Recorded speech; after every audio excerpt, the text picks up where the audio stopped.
Lalu dimulainya pertandingan timnas Indonesia menuju Piala Dunia 2026 sudah dibunyikan.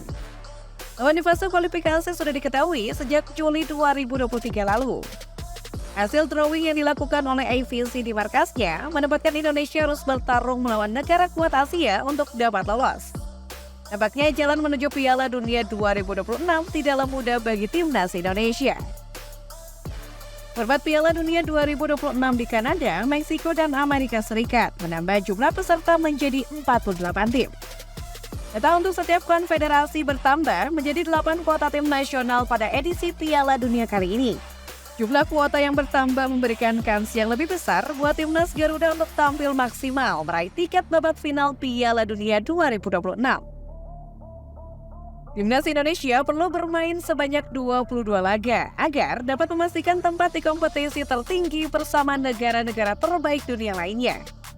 Ajang kualifikasi Piala Dunia akan menjadi pembuktian kualitas persepakbolaan Indonesia saat ini.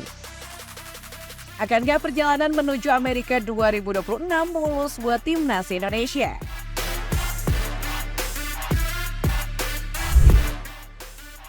Jalan panjang dan berliku. Perjuangan timnas Indonesia untuk lolos ke Piala Dunia 2026 di Amerika, Kanada, dan Meksiko nampaknya tak mudah. Indonesia perlu melalui 3 hingga 5 babak di fase kualifikasi agar dapat menembus Piala Dunia 2026. Jalan panjang perjuangan Indonesia menuju Piala Dunia 2026 dapat dipastikan setelah AFC melaksanakan drawing babak kualifikasi pada Kamis, 27 Juli lalu di markasnya. Dalam undian itu, timnas Indonesia berada di pot 1. Drawing itu juga memastikan mimpi timnas Garuda untuk terbang tinggi tampil di turnamen antar negara terbaik dunia akan panjang dan berliku. Langkah pertama yang harus Indonesia lalui di fase kualifikasi zona Asia melawan Brunei Darussalam. Di putaran pertama kualifikasi ini, Brunei Darussalam bukanlah perkara yang berarti bagi timnas Indonesia. Statistik head-to-head membuktikan timnas Indonesia masih unggul jauh di atas Brunei. Laga ini, format home away akan digelar pada 12 dan 17 Oktober 2023 mendatang. Jika timnas Indonesia berhasil mengalahkan Brunei pada 2 laga tersebut, maka langkah selanjutnya Indonesia akan melaju ke putaran kedua dan berada di grup F. Di grup F sendiri sudah ada Irak, Vietnam, dan Filipina yang sudah lebih dulu memastikan tempat di putaran kedua kualifikasi. Pertandingan putaran kedua zona Asia akan diselenggarakan dari tanggal 16 November 2023 hingga 11 Juni 2024 dengan format home away. Total 6 pertandingan yang harus timnas Indonesia mainkan di putaran kedua ini. Di atas kertas peluang untuk lolos cukup besar buat Indonesia. Vietnam dan Filipina merupakan rival timnas Indonesia di level Asia Tenggara. Lawan terberat di grup F hanya ada Irak, tim yang amat sulit untuk dikalahkan dan mungkin ada memuncaki klasemen grup. Tim asuhan Sinteyong harus finish di peringkat 2 besar untuk dapat melaju ke putaran selanjutnya. Di putaran kedua ini, hanya ada 2 tim dari masing-masing grup yang akan lolos ke putaran ketiga. Nantinya, hanya ada 18 tim dari zona Asia yang akan bertarung kembali di putaran ketiga. 18 tim yang lolos putaran kedua berhak untuk lolos ke Piala Asia 2027 di Arab Saudi. Meski akhirnya berhasil lolos ke putaran ketiga kualifikasi zona Asia, timnas Indonesia masih harus bertarung dengan lawan berat para juara dan runner-up grup putaran kedua. Biasanya di putaran ketiga, tim-tim kuat Asia seperti Australia, Korea Selatan, Jepang, Arab Saudi, Iran bukan tidak mungkin akan menjadi batu penghalang bagi timnas Indonesia. Di putaran ketiga ini masih akan terbagi ke dalam 3 grup.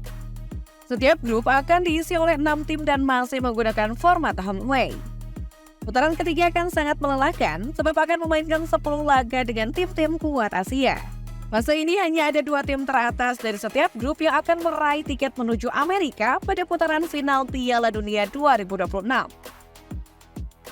Andai tim Garuda gagal menempati 2 besar, peluang lolos masih terbuka jika tim Garuda finish di urutan ketiga dan 4 dengan melakoni putaran keempat bersama para juara 3 dan 4 di grup lain. Total akan ada 6 tim yang akan dibagi ke dalam 2 grup. Masing-masing juara grup akan memastikan lolos ke putaran final Piala Dunia 2026. Tim runner-up akan saling berhadapan di babak playoff. Pemenang duel playoff akan menghadapi playoff antar federasi memperebutkan tiket untuk berlaga di putaran final Piala Dunia 2026. Rajut mimpi Piala Dunia 2026. Lepas dari panjangnya fase kualifikasi yang harus dilalui dan ancaman dari tim-tim Timur Tengah serta raksasa Asia lainnya, optimisme dan semangat 45 perlu untuk digenggam oleh pejuang merah putih. Jarak kualifikasi, timnas Indonesia sudah melesat jauh dari tahun-tahun sebelumnya. Kualitas timnas Garuda mengalami peningkatan yang drastis sejak ditangani oleh Sinteyong. Tak heran saat ini level timnas Indonesia sudah setingkat Asia. Ini dapat dibuktikan dengan lolosnya ke fase final Piala Asia 2024 melalui jalur kualifikasi. Di babak kualifikasi Piala Asia 2024, timnas Garuda menghajar beberapa tim-tim kuat Timur Tengah yang sebelumnya sangat sulit untuk ditaklukkan. Kehadiran pemain keturunan yang baru-baru ini menjadi WNI turut menambah kualitas tim. PSSI memang telah merencanakan menambah pemain-pemain abroad yang memiliki garis keturunan Indonesia untuk mempersiapkan Piala Dunia 2026. Saat ini sudah ada Saini Patinama, Sandy Walsh, Ivar Jenner, dan Rafael Struijk yang secara resmi menambah daftar pemain dengan kualitas bagus di timnas Indonesia. Tambah nama-nama lama seperti Alkan Bagot, Jordi Amat yang sudah lebih dahulu berseragam Garuda. Pemain lokal yang tak kalah bagus juga berpeluang menambah daftar pilihan bagi Sinteyong mengisi skuad terbaiknya. Sang pemain usia muda juga menjanjikan buat perkembangan timnas Indonesia ke depannya. Padatan agenda timnas di satu sisi menjadi hambatan, namun di sisi lainnya dapat dimanfaatkan sebagai agenda pemanasan untuk menghadapi putaran panjang kualifikasi Piala Dunia 2026. Agenda kualifikasi Piala Asia U23 juga akan menjadi ajang seleksi melihat perkembangan permainan para pemain usia muda yang sebenarnya dominan sudah memperkuat timnas senior. Dengan melihat kualitas kedalaman skuad yang dimiliki oleh Sinteyong dan taktik yang cerdas dari pelatih, bukan tidak mungkin mimpi untuk dapat berlaga di putaran final Piala Dunia 2026 dapat terwujud. Strategi PSSI yang saat ini tengah berburu pemain keturunan grade A di luar negeri akan semakin memperbesar peluang Indonesia dapat tampil di ajang tertinggi kompetisi antar negara nantinya. Bagaimana menurut kalian? Sanggupkah timnas Indonesia lolos fase kualifikasi Piala Dunia 2026? Mari kita nantikan bersama.